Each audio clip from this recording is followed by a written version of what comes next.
Bonjour, bienvenue sur Elle Media TV. Je vous ai un peu délaissé, c'est indépendamment de ma volonté, je m'en excuse. Aujourd'hui, nous allons aborder un sujet qui me tient à cœur parce que ça parle de nous les parents, ça parle des futurs parents. Comment se comporter, comment éduquer son enfant, comment protéger surtout son enfant. C'est ça le thème d'aujourd'hui.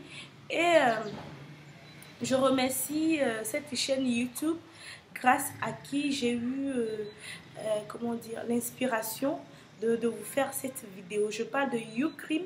Merci, chapeau à vous. Continuez de faire ce que vous faites parce que vous nous édifiez. Hein? Vous nous informez. C'est du bon travail, c'est du bon boulot. Et en tant que blogueuse, je me dois d'aller visiter d'autres pages. Je me dois d'aller faire des recherches. Je me dois de complimenter ceux qui le méritent. On va parler des parents. Vous savez, premièrement, avant de se mettre en couple, je l'avais dit tantôt dans l'une de mes vidéos, c'est parce que on a trouvé la nécessité de se mettre en couple. On était deux personnes différentes, on était des personnes à part, on était deux personnalités et on s'unit. Quand on s'unit, on fait quoi? On fait des compromis. On fait des compromis et c'est encore plus facile quand on est à deux. Mais quand on est à trois, c'est comme par exemple, j'aimerais faire une affiche où je veux mettre peut-être deux images. Et on a déjà fait la conception et tout. Je reviens, je dis non, que j'aimerais qu'on ajoute une autre image pour que ça en fasse 3.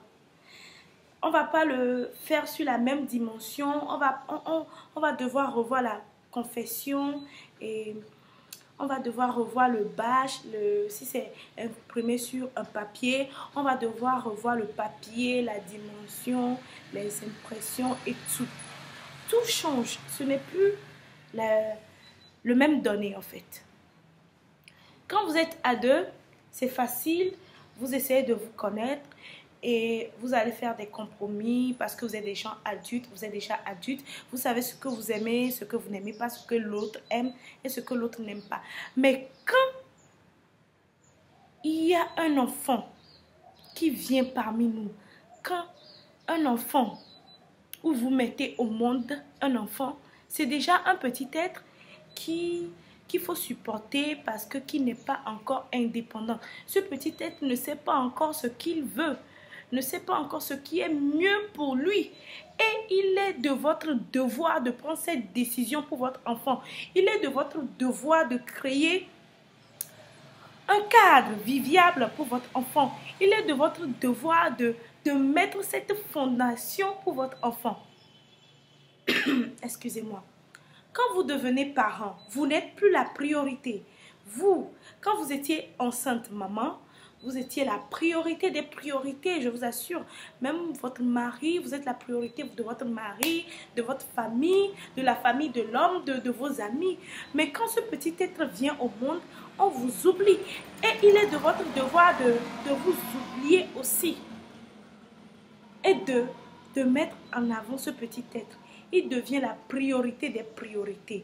Et vous devez tout faire pour son bonheur, pour le protéger.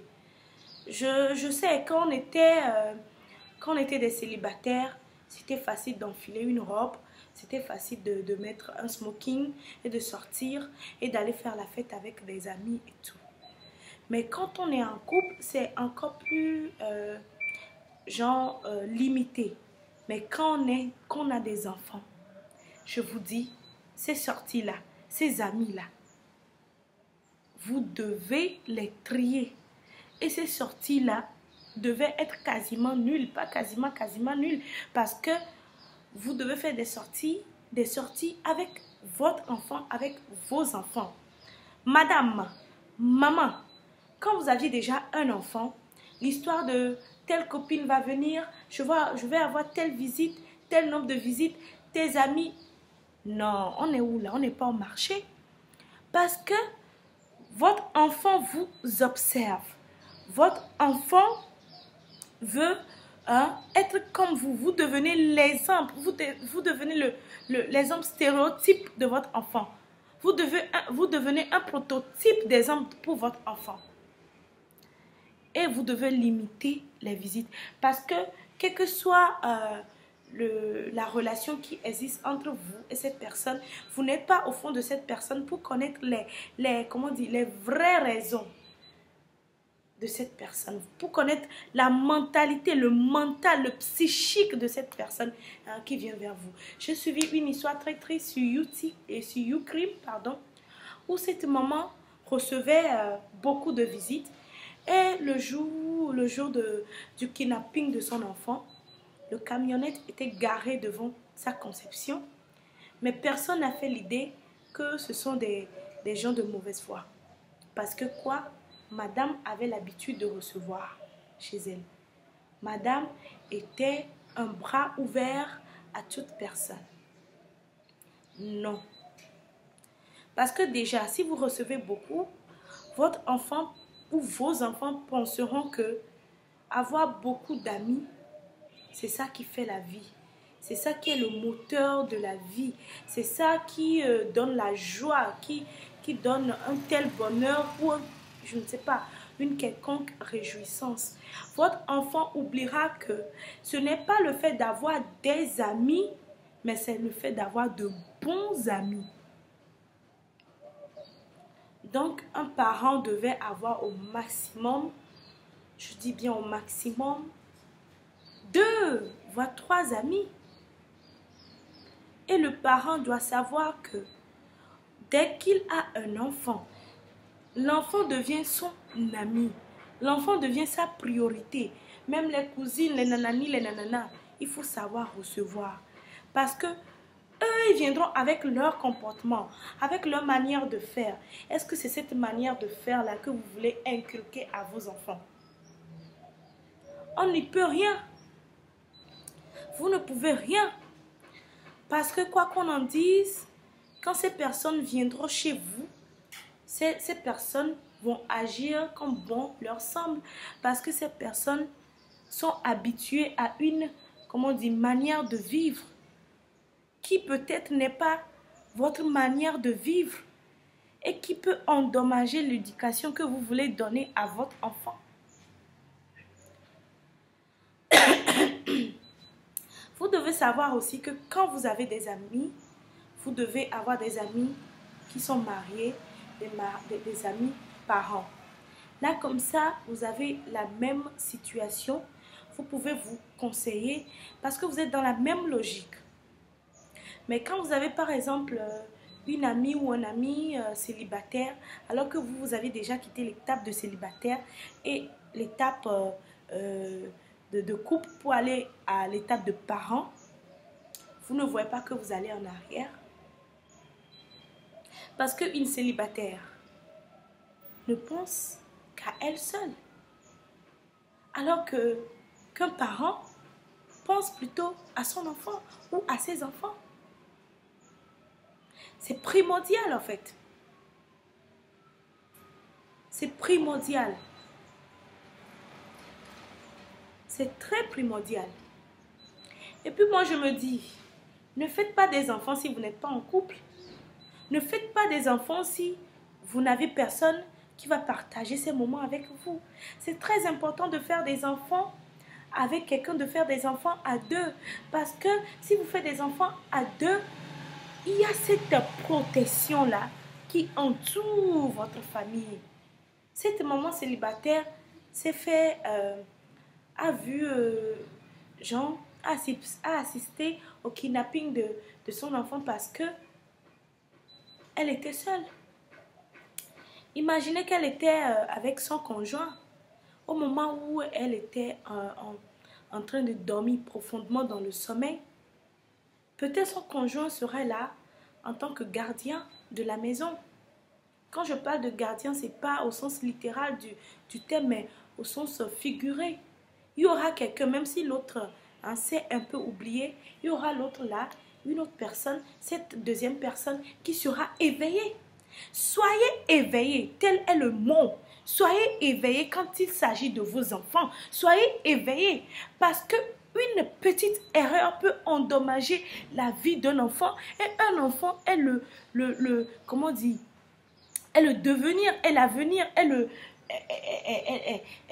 l'avenir de demain.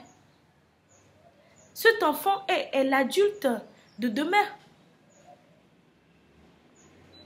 Limitons nos amis, limitons des visites à la maison quand on est marié, quand on a des enfants.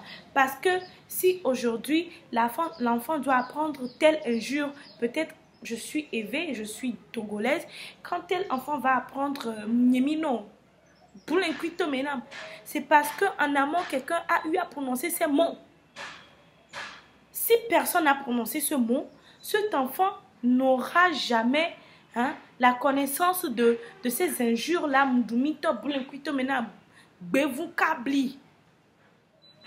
Ma grand-mère dit toujours vérité au lavou. Il faut dire la vérité pour être libre. C'est pour cela que je vous dis cette vérité. Si par exemple, vous êtes juste, vous avec votre enfant, papa, maman, enfant, peut-être allez voir les grands-parents parce que l'enfant aura la notion des étapes de la vie humaine. L'enfant saura que quand on grandit, arrivé à tel moment, on sera comme papa, arrivé à tel moment, on sera comme grand-papa. Et cet enfant-là va cultiver cette humilité, cet humanisme-là en lui. C'est pour cela qu'il faut faire des visites, il faut aller voir les grands-parents et tout. Mais si vous êtes juste à deux pour éduquer vos enfants, je vous dis, vos enfants seront bien éduqués parce qu'à l'école aujourd'hui, il y a la pédagogie que les enseignants suivent et les enseignants savent qu'il ne faut pas insulter les enfants, il faut punir les enfants, il ne faut pas frapper les enfants, il faut punir. Et si votre enfant a la chance, parce que c'est un droit en fait, d'avoir un professeur qui sait qu'il faut punir et non frapper et non injurier les enfants. Je ne sais pas là où votre enfant ira apprendre telle ou telle injure. Si vous n'avez pas beaucoup d'amis, vous n'avez pas tel nombre d'amis, comme je ne sais pas, un panier d'amis qui viennent chez vous, votre enfant comprendra que maman n'aime pas avoir des amis parce que maman peut-être a compris si. Et vous verrez que vos enfants n'auront pas des compagnies indésirables parce que sachant que maman n'aime pas ou papa n'aime pas la compagnie, ils comprendront que papa ou maman savent ou privilégier la qualité d'amis et non la quantité d'amis. Il faut avoir de bons amis. Nous sommes des exemples à suivre pour nos enfants.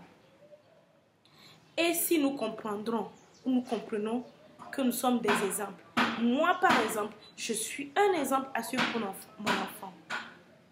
Ma maman était un exemple à suivre pour moi. Aujourd'hui, je fais beaucoup de choses grâce à ma maman. Parce que ma maman est une battante. Ma maman n'attend personne. Ma maman aime travailler. Ma maman n'a pas d'amis. Et moi, je n'ai pas un cercle d'amis. Et c'est grâce à elle. Si c'est que ma maman sortait, elle sort, elle dit, elle va chez tanti telle,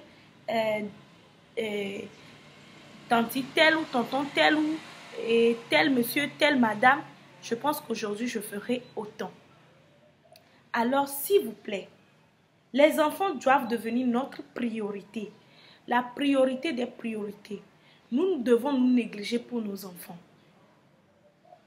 Pas négliger dans le sens où négliger, mais nous devons privilégier nos enfants et faire tout dans le sens que nos enfants soient protégés, soient bien dans leur peau et que nos enfants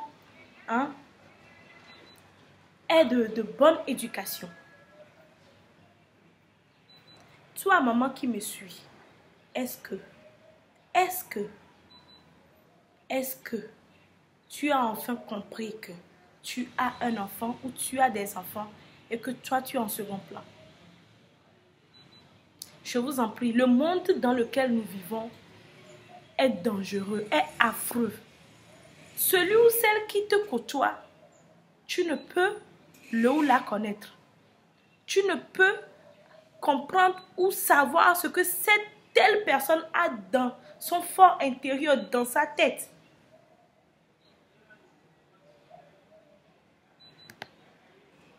Tu ne peux savoir l'intention, la vraie, la réelle intention de telle personne envers ta famille. Il y a des jaloux partout. Il y a des criminels partout. Les gens sont dérangés psychologiquement un peu partout. Il y a des bipolaires parmi nous. S'il vous plaît, prenez soin de vos enfants. Car les enfants sont la relève de demain. Ce demain qui est plein d'espoir. Ce demain qui me donne envie d'avancer. Ce demain qui me donne plein d'espoir et de joie. Je crois à un monde meilleur. Je crois à un avenir meilleur. Mais si cet avenir-là, si ce rêve-là devient ou deviendra réalité, ça dépend de nous aujourd'hui. Ça dépend de vous aujourd'hui. Ça dépend des mamans aujourd'hui. Je dis bien maman parce que c'est nous les mamans qui sont à la maison, qui sont là pour l'éducation des enfants. Le père est là pour une figure paternelle, pour une figure d'autorité. Mais le gros travail revient à nous, les mamans. Je crois à ce demain parce que je sais qu'il y a des parents qui feront leur devoir. Alors j'espère que demain, j'aurai des gens responsables. Je verrai un Afrique meilleure, un Togo prospère. Je crois en vous, parents. Je crois en nous, maman. C'est tout pour aujourd'hui. J'espère que vous aviez compris quelque chose. J'espère que ça vous a édifié. Et j'espère que vous aviez pris conscience de l'ampleur de l'éducation de nos enfants, de la protection de l'enfance. Si vous avez des questions, si vous voulez des conseils, si vous voulez être suivi, si vous voulez me joindre, il vous suffira de composer ce numéro 00228 93 10 33 70. Écrivez-moi sur WhatsApp. Je suis là pour vous répondre. Écrivez-moi un email sur christylove@gmail.com. CHRISTYLOVE586@gmail.com. christylove586@gmail.com. Ou laissez-moi des commentaires sur ma chaîne YouTube. Rejoignez-moi sur Facebook en m'écrivant sur ma page Christy Secrète ou Christine Ataï. Rejoignez-moi sur Instagram, je réponds aussi au nom de Christine Ataï ou sur LinkedIn. Ensemble, bâtissons un monde, un futur meilleur où nous serons à l'aise, où il fera bon vivre, où nous serons fiers d'avoir accompli, je ne dirais pas mission, mais avoir rempli notre part de responsabilité, avions fait notre devoir. Merci, merci et namasté à toutes les femmes. Ciao, bye bye.